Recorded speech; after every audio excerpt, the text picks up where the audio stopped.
Out of all the different ways in which you've done the monologue, all the different ways in which we've sort of looked at it with regard to objectives and tactics and the cap, what particularly kind of sticks in your mind as far as what sort of works for you the best? Yeah, I'd say the high stakes was pretty impactful for me, because there are some moments where she just needs to let go and she needs to have that stakes. But the change in objective, getting Adrian to hug her at the end, I feel like that really helped the ending. Right. Kind of made me more emotional. But yeah, at the start, the pure enjoyment and happiness, I felt like that sort of helped paint the picture of this girl that Alice is talking about at the beginning. So I feel like those different emotions helped the monologue kind of have this journey. So yeah. Great. So the joy and the enthusiasm at the beginning, and was there is there a point at which you think that changes? Because you said towards the end there's a sort of a change of tone or a change of emphasis. Yeah. I feel like once she gets out of this sort of story in her head and like recalling this girl, when she starts talking directly to Adrian, she kind of remembers how angry she is at what Adrian said. So that's kind of like a turning point. And then I suppose when she says the line, "because I'm gay," that to her is very emotional because she hasn't come out to many people. So I feel like that change of cap and that wanting to be held or comforted, yeah, I think that was impactful.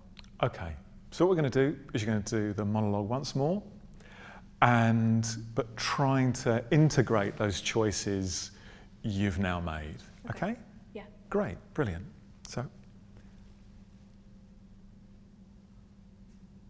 3, 2, 1, action. I was 9 years old, at a birthday party, at a friend's house. She had an older sister. I felt butterflies. I didn't know why at first. I just looked at her, this girl. She was wearing a leotard. It was a fancy dress. She was a cat. And I just knew that there was something going on, and I didn't know what. And then, all at once, it hit me, and I realized, oh God, I like girls. And I waited for it to go away. I tried really hard to make it go away, and it didn't.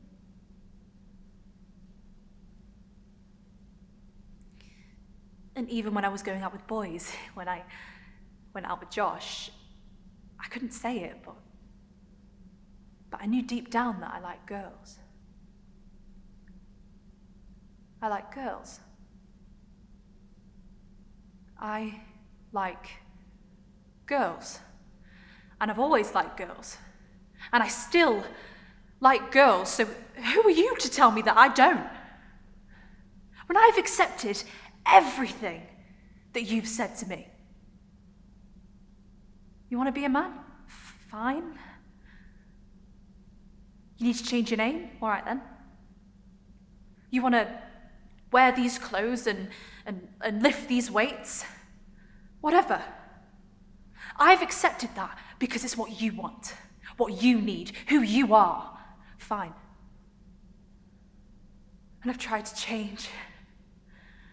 I've tried so hard to change, but there are just some things that I can't change.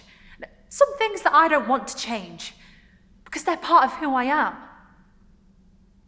And why is that less important?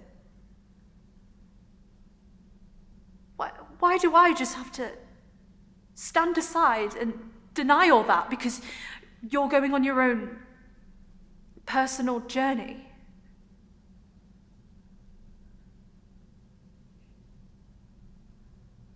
I want you to be happy. I want you to get what you want.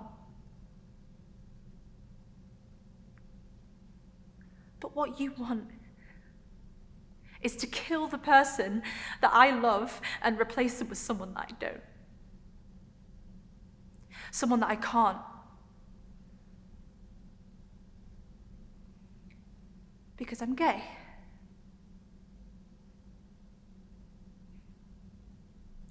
You want to be a man, Adrian? You want to be a man? Fine. But I like girls. Thank you.